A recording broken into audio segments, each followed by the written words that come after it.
Also, I really don't care if people like what I have to say, if they think that, oh, this is cheesy or this shouldn't be done this way or what is it. Really don't care.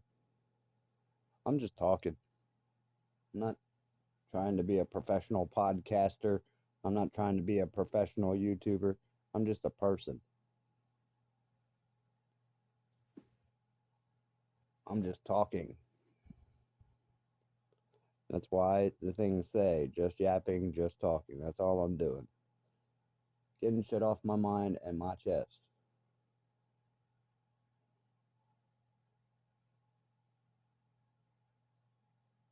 Well, most people would go to why? 90% of therapists are only trying to push their own ego. 80% of the time, they are wrong and they do not give a crap. They're giving you the wrong advice, the wrong medicine, making you more mentally unstable than what you were when you walked in there.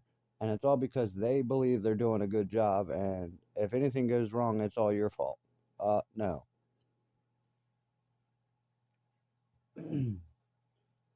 Well, that doesn't mean going to a psychiatrist doesn't help. Yeah, it does help as long as it's the right person.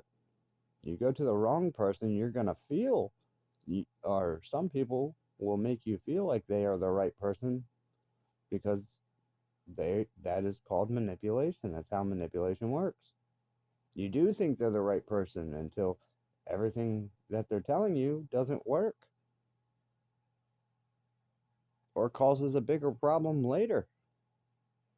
Then you're like, what the fuck? And what does the therapist say when you bring it back to him? Oh, well, you did something wrong. It doesn't mean you did anything wrong.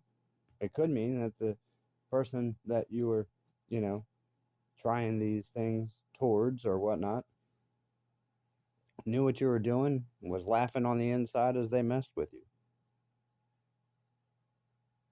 It could mean a lot of things. All depends on the situation. Point is, a lot of therapists are only there for their own well being, to make themselves look and feel like they did their job. Not, like I said, 80% of the time, they are living in a delusional reality that is not factual. Even though they can make other people believe this reality, doesn't mean that it's real. I mean, come on. There's plenty of people that walked around making children believe the reality, the delusional reality, that they were a different gender because they were sweet or innocent. The hell out of here. Just because a boy seems very sweet and really heartfelt when he's young doesn't mean he's a girl. From what I know from girls, when they're younger, they're mean as hell. The boys are the nice ones, the girls are the mean ones. You got some boys that are rowdy. Rowdy doesn't mean he's mean. Rowdy just means he's like getting dirty. That's a boy. There's girls that do that too. Does that mean she's a boy? No. That means she doesn't care to be all fussy over things like that. We call that a tomboy. Yeah, that's just a girl that doesn't mind, getting dirty or scraping her knees or knuckles. She's probably going to be a skater or work on cars or something like that. That's fine. She doesn't have to go out and get nails and all that shit just to be like, see, I'm still a girl. So it doesn't mean you're not a girl just because you like working on a car. Damn. See, that's where the mind games come in. And it normally comes from crazy people making people believe that, oh, well, since you like working on cars, that means you're this because you're a girl. That's not normal. There's nothing wrong with that. If they don't like working on cars and they like being the little, you know, excuse my language for a second, but the prissy little cheerleader, whatever type chicks, even when they get older, then okay, Just don't be annoying and stupid about it. That's all.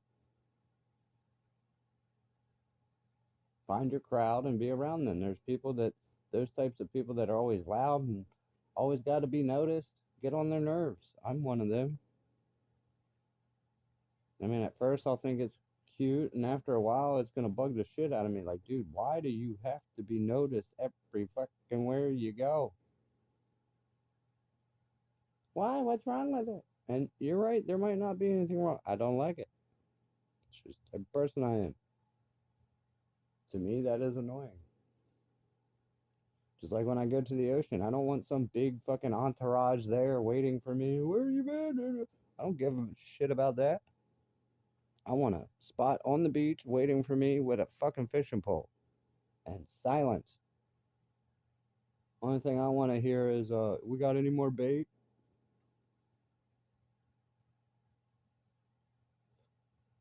Or, man, look at that wave. That's about it. Tell you the truth, I don't even want to hear that.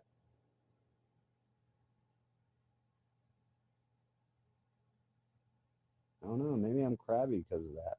I'm Maybe I'm just tired of people and their bullshit.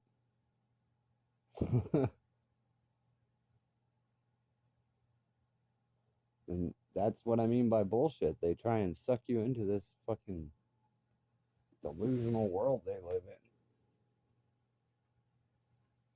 in. And everybody can act like they don't know what I'm talking about. You all know what I'm talking about. There's even men that's fucking done it. Sitting there breaking down, crying over the stupidest shit.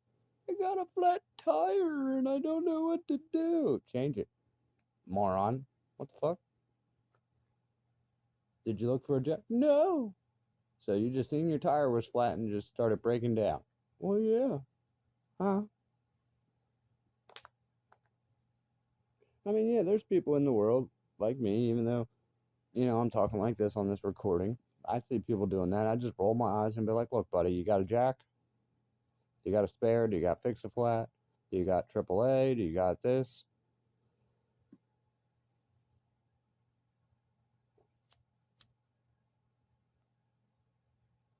Are you kidding me? I've even given people my spare in situations like that because they didn't have one, or their spare was flat because they never did the maintenance on their car and make sure they had a good spare.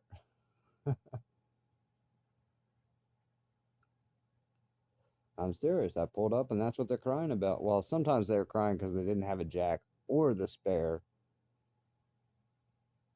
wasn't, there or wasn't, usable either.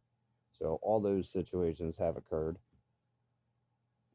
It wasn't that they were crying because they just had a flat tire and didn't know what to do. They were trying, they just didn't have the right stuff.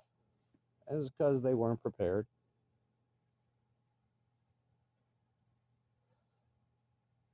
And don't let it fool you, even though I talk, you know, like that. That's what taught me to be prepared, is getting in situations like that. And I'm like, fuck, if I only would have paid attention. And that's what taught me to make sure I had it. I was there once. Damn. But trust me, it didn't take many of situations for me to be in like that. I didn't get in every situation that people get into.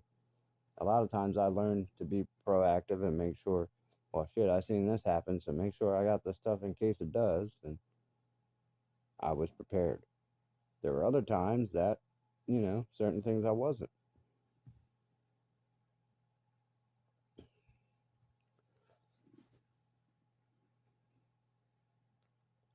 There's one time I got a flat tire, had a brand new spare, looked beautiful, had new nubbies and everything on it.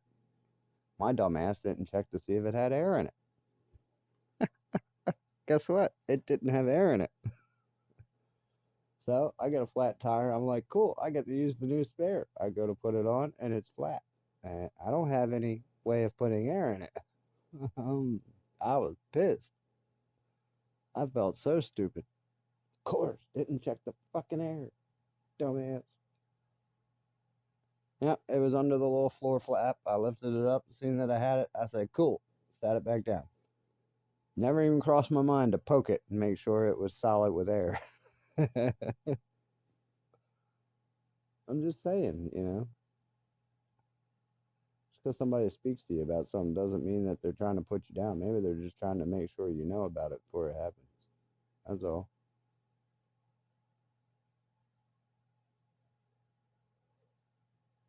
Sometimes they say it certain ways. Maybe they're just trying to be, funny about it or, make it more interesting instead of just being like, yeah,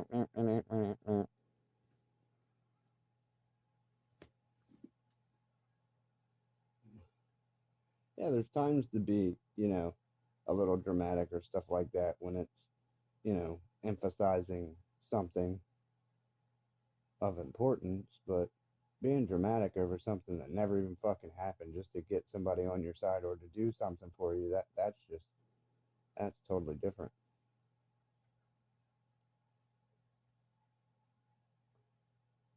I just I don't get it.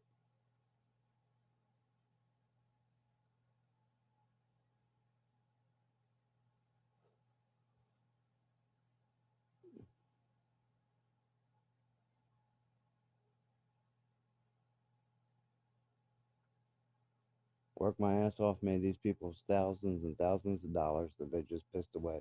Did they ever say they were happy or proud or thankful? No, not once did they ever say that. They just kept fucking with it and fucking with it. Yeah.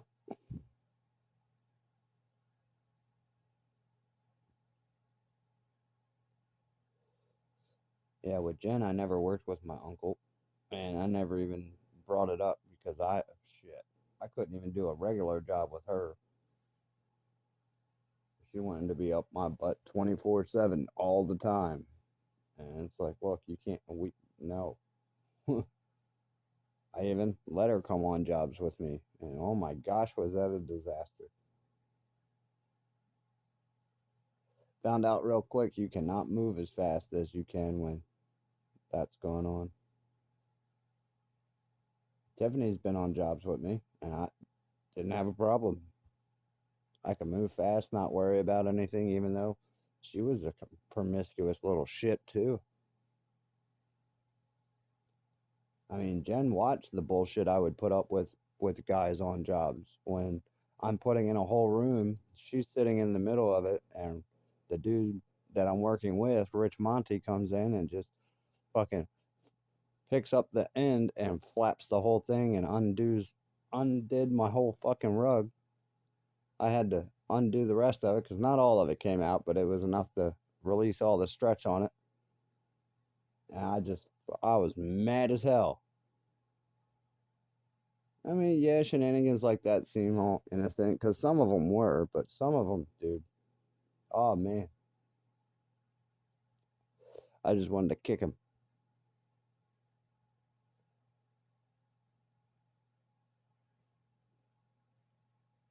I was beating him in a race, and he decided to do that to, cost me more time, fucker.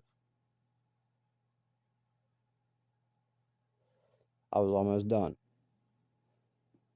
But anyway, I mean, dude, just the stuff that they would do. And it was just, like I said, the cult chaos. Basically, the Hannah Montana scenario. They wanted their cake and eat it too. So they did it. They knew they were girls. What trouble are they possibly going to get in?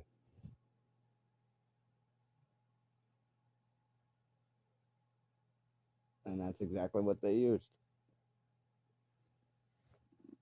And guess what? It worked because people thought exactly the way they planned it.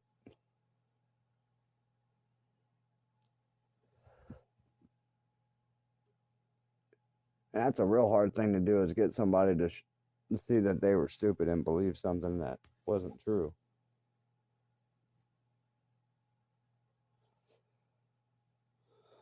But oh well.